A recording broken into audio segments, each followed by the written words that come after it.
Kami dari kelompok 12 hari ini akan membahas salah satu komponen paling krusial dalam sistem distribusi energi, yaitu transformator dan daya trafo. Di sini kita akan membedah bagaimana alat ini bekerja dan seberapa penting perannya dalam efisiensi daya. Yuk langsung saja kita mulai. Baik, di sini saya akan menjelaskan mengenai transformator. Apa itu transformator? Transformator adalah alat listrik yang digunakan untuk mengubah tegangan listrik yang bukan DC menjadi lebih besar atau lebih kecil dari tegangan semula. Trafo memiliki dua jenis kumparan. Yang pertama ada kumparan primer, yang kedua ada kumparan sekunder. Pada kumparan primer berada di bagian input, tempat tegangan listrik masuk ke dalam trafo. Sedangkan kumparan sekunder berada di bagian output trafo, tempat tegangan listrik hasil pengubahan keluar dari trafo. Nah, berikutnya di sini ada gambar. Gambar tersebut menjelaskan di dalam rongga kumparan primer dan kumparan sekunder diisi dengan teras besi sebagai jembatan perlambatan medan magnet. Tanpa adanya teras, maka medan magnet yang dihasilkan kumparan primer akan menyebar kemana-mana. Seperti pada di gambar, tidak adanya teras, medan magnet akan menyebar kemana-mana dan tidak ada arahnya. Sedangkan gambar selanjutnya, dengan adanya teras, maka sebagian besar medan yang dihasilkan berada dalam teras. Jika teras yang sama digunakan oleh kumparan sekunder, maka semua medan yang dihasilkan kumparan primer masuk ke dalam kumparan sekunder. Seperti yang digambar, ketika diberi teras, medan akan terperangkap di dalam teras. Jadi, jika arus masuk ke dalam kumparan primer, maka dihasilkan medan magnet. Medan magnet yang dihasilkan kumparan primer diarahkan ke kumparan sekunder agar pengarahan tersebut berlangsung efektif. Maka, di dalam rongga trafo umumnya diisi teras besi atau bahan lain yang dapat bersifat magnetin. Dengan penggunaan bahan tersebut, maka seolah-olah medan magnet yang dihasilkan kumparan primer mengalir ke dalam bahan tersebut dan seluruhnya mencapai kumparan sekunder. Jadi, jika arus ke dalam kumparan primer, maka dihasilkan medan magnet. Medan magnet yang dihasilkan kumparan primer diarahkan ke kumparan sekunder. Agar pengarahan tersebut berlangsung efektif, maka di dalam rongga trafo umumnya diisi teras besi atau bahan lain yang dapat bersifat magnetit. Dengan penggunaan bahan tersebut, maka seolah-olah medan magnet yang dihasilkan kumparan primer mengalir ke dalam bahan tersebut dan seluruhnya mencapai kumparan sekunder. Karena semua medan yang dihasilkan kumparan primer dianggap merambat ke kumparan sekunder, maka dapat diperoleh sebagai BS sama dengan BP. BS sendiri bisa diartikan sebagai medan magnet yang ada di kumparan sekunder. Sedangkan BP bisa diartikan sebagai medan magnet yang ada di kumparan primer.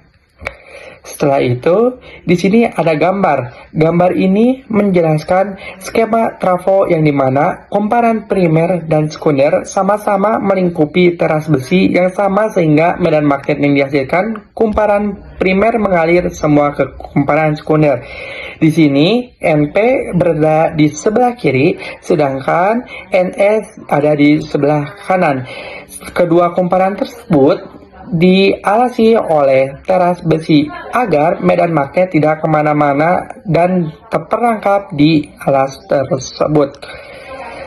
Flux magnetit pada kumparan primer adalah flux sama dengan BP/AP yang bisa juga menjadi mikro NP IP/AP, sedangkan flux magnetik pada kumparan sekunder adalah flux S sama dengan BS atau BS kali AS. BP sama dengan AS, sehingga akan menghasilkan mikro O NP IP AS. GGL induksi yang dihasilkan pada kumparan primer adalah P sama dengan min N P D flux P per dt, sehingga akan menghasilkan min N P mikro O N P AP DLP per dt. Sedangkan GGL induksi yang dihasilkan pada kumparan sekunder yaitu sigma S sama dengan min N S D flux per dt bisa menghasilkan menjadi min N, S, mikro O, NP, AS, DAP per DT. Itu bisa dicoret-coret sehingga menghasilkan sigma S per sigma P sama dengan NSAS per NPAP. Jika dianggap bahwa luas penampang kumparan primer dan sekunder sama, maka peroleh sigma S per sigma P sama dengan NSAS per NPAP. Dari persamaan berikut akan memperoleh bahwa jika NS lebih besar NP, maka tegangan keluaran lebih besar daripada tegangan masukan. Trafo semacam ini disebut trafo step up. Sedangkan jika NS lebih kecil dari NP, maka tegangan keluaran lebih kecil daripada tegangan masukan. Trafo semacam ini disebut trafo step down. Nah, teman-teman, saya Taskiah akan menjelaskan tentang daya trafo. Dalam sistem tenaga listrik, efisiensi adalah segalanya. Kehilangan daya sedikit saja bisa berarti kerugian besar dalam skala transmisi. Oleh karena itu, memahami daya trafo adalah kunci. Hari ini saya akan memaparkan bagaimana cara menghitung daya primer dan sekunder, serta bagaimana hubungan antara jumlah lilitan dan arus menentukan performa sebuah transformator berdasarkan materi yang telah diberikan. Pertama, mari kita lihat prinsip kerjanya. Secara sederhana, trafo bekerja dengan menerima arus listrik pada kumparan primer, yang kemudian menginduksi arus pada kumparan sekunder. Jadi, fungsi utama trafo adalah sebagai alat pemindah energi. Di sini, kita akan fokus pada hubungan antara arus dan tegangan atau GGL pada kedua sisi kumparan tersebut. Mari kita masuk ke rumus dasarnya. Daya pada trafo terbagi menjadi dua. Yang pertama, daya primer, di mana daya yang masuk ke kumparan primer atau input. Rumusnya adalah arus primer dikali GGL primer. Yang kedua, daya sekunder, yaitu daya yang dihasilkan pada kumparan sekunder atau output. Perlu diingat, satuan daya adalah watt, arus adalah ampere, dan sigma di sini adalah GGL dengan satuan volt. Namun, dalam realiti fisik, tidak ada trafo yang benar-benar sempurna. Ada energi yang hilang menjadi panas saat proses induksi. Trafo ideal memang memiliki efisiensi 100%, tapi di lapangan kita menggunakan variabel eta atau koefisien efisiensi. Maka, daya sekunder adalah hasil perkalian antara efisiensi dengan daya primernya. Nah, berdasarkan hukum efisiensi tadi, kita bisa menurunkan rumusnya untuk mencari arus dengan mensubstitusi rumus daya ke persamaan efisiensi. Kita mendapatkan hubungan bahwa arus sekunder dipengaruhi oleh rasio GGL primer terhadap sekunder dikalikan dengan efisiensi dan arus inputnya. Selanjutnya, karena kita tahu bahwa perbandingan GGL sebanding dengan perbandingan jumlah lilitan, maka rumus tadi bisa kita kembangkan lagi. Ini adalah rumus yang sering kita gunakan dalam perhitungan teknis, di mana arus sekunder berbanding lurus dengan efisiensi dan rasio lilitan primer per sekunder. Atau persamaan akhir untuk arus pada trafo tidak ideal adalah arus sekunder dibagi dengan arus primer sama dengan efisiensi dikalikan dengan jumlah lilitan primer dibagi dengan jumlah lilitan sekunder. Teman-teman, dalam pembahasan daya trafo tadi, kita bisa simpulkan bahwa besarnya arus pada kumparan sekunder dipengaruhi oleh rasio lilitan dan tingkat efisiensi trafo tersebut. Jika trafo semakin tidak efisien atau nilai etanya kecil, maka daya atau arus yang dihasilkan di sisi sekunder akan semakin kecil dibandingkan inputnya. Nah, kita masuk ke contoh soal. Nah, contoh soal yang pertama itu adalah sebuah trafo memiliki efisiensi 80%. Jika daya masukan atau primernya adalah 100 watt dan tegangan sekunder yang dihasilkan adalah 20 volt, berapakah arus pada kumparan sekunder? Nah, diketahui berarti efisiensi dari trafo ini itu sendiri adalah 80%. Artinya, dari 100 watt yang masuk, hanya 80%-nya saja yang berhasil diubah menjadi daya keluaran. Sisanya biasanya hilang atau enggak berubah menjadi panas. Oleh karena itu, kita hitung daya sekundernya dengan rumus efisiensi dikali dengan daya primer. Ya, kita kalikan 0,8 dengan 100 watt dan hasilnya kita dapatkan daya sekundernya sebesar 80 watt. Nah, untuk langkah yang kedua itu kita mencari arusnya. Ingat rumus dasar listrik, daya sama dengan tegangan dikali dengan arus. Berarti untuk mencari arus sekunder, kita membagi daya sekunder dengan tegangan sekunder. Rumusnya itu adalah IS sama dengan PS per VS. Kita masukkan angkanya 80 watt dibagi dengan 20 volt. Nolnya bisa kita coret, tersisa 8 dibagi 2 sama dengan 4. Nah, jadi dari hasil perhitungan tersebut kita bisa simpulkan bahwa arus yang mengalir pada kumparan sekunder trafo tersebut sebesar 4 ampere.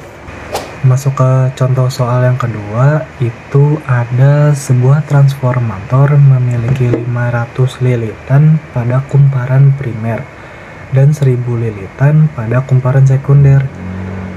Jika tegangan masukan atau tegangan primer adalah 110 volt, berapakah tegangan keluarannya? Nah, yang perlu kita ingat itu adalah pada trafo, besar tegangan itu selalu sebanding dengan jumlah lilitannya. Artinya, kalau lilitannya diperbanyak, tegangannya juga akan ikut naik. Begitu juga dengan sebaliknya.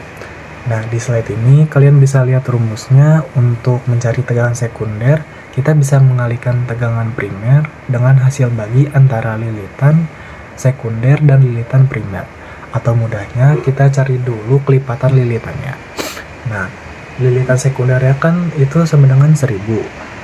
Lilitan primernya tuh 500. Kalau kita bagi antara 1000 dengan 500, hasilnya itu adalah 2. Nah, angka 2 ini artinya apa? Lilitan di bagian output jumlahnya 2 kali lipat lebih banyak daripada lilitan di bagian input. Karena lilitannya 2 kali lipat lebih banyak, maka otomatis tegangan listriknya pun juga akan ikut membesar 2 kali lipat. Jadi tinggal kita kalikan saja dengan tegangan masukannya, yaitu 110 volt dengan angka 2, hasilnya itu adalah 220 volt. Jadi tegangan keluarannya itu adalah 220 volt. Nah, masuk ke contoh soal yang ketiga atau yang terakhir, itu ada rata-rata sebesar 120 kW daya listrik dikirim ke kota kecil dari suatu pembangkit yang jaraknya 10 km. Nah, jalur kawat transmisi tersebut memiliki hambatan dengan total 0,40 ohm. Hitunglah daya yang hilang jika transmisi dilakukan pada tegangan A 220 volt dan B 24.000 volt. Nah, berarti kita diminta untuk menghitung berapa banyak daya yang hilang atau terbuang di kabel jika kita menggunakan dua tegangan yang berbeda, yaitu A 220 volt dan B 24.000 volt. Nah, untuk skenario A atau yang pertama itu kita harus cari tahu dulu nih seberapa besar arus yang mengalir menggunakan rumus I sama dengan P per V. Kita bagi nih 120.000 watt tadi dengan 220 volt, hasilnya menghasilkan 545 ampere. Nah, yang kedua kita hitung nih daya yang hilang dengan rumus P hilang sama dengan I kuadrat dikalikan dengan R. Angka 545 tadi dikuadratkan lalu dikalikan dengan hambatannya, yaitu 0,4, sehingga menghasilkan 118.810 watt daya kita hilang menjadi panas di kabel. Nah, untuk skenario kedua atau yang B, kan pakai 24.000 volt nih. Kita hitung lagi arusnya dengan rumus yang sama, yaitu 120.000 watt dibagi dengan 24.000 volt. Hasil arusnya tuh turun drastis menjadi 5 ampere. Nah, sekarang kita hitung lagi nih daya yang hilang di kabel. P hilang sama dengan I kuadrat dikalikan dengan R. 5 ampere dikuadratkan menjadi 25, lalu dikalikan dengan hambatannya, yaitu 0,4. Hasil daya yang hilang hanya 10 watt. Nah, dari kesimpulan tadi kita bisa menarik satu kesimpulan yang sangat penting. Semakin tinggi tegangan yang kita gunakan untuk mengirim listrik, semakin kecil arus yang mengalir. Karena arusnya kecil, maka energi listrik yang terbuang menjadi panas di kabel transmisi juga menjadi sangat kecil. Inilah alasan utama mengapa listrik dari PLN tidak langsung dikirim ke rumah kita dengan tegangan 220 volt dari pembangkit, melainkan dinaikkan dulu menggunakan gardu induk tegangan tinggi atau yang biasa dinamakan SUTEP.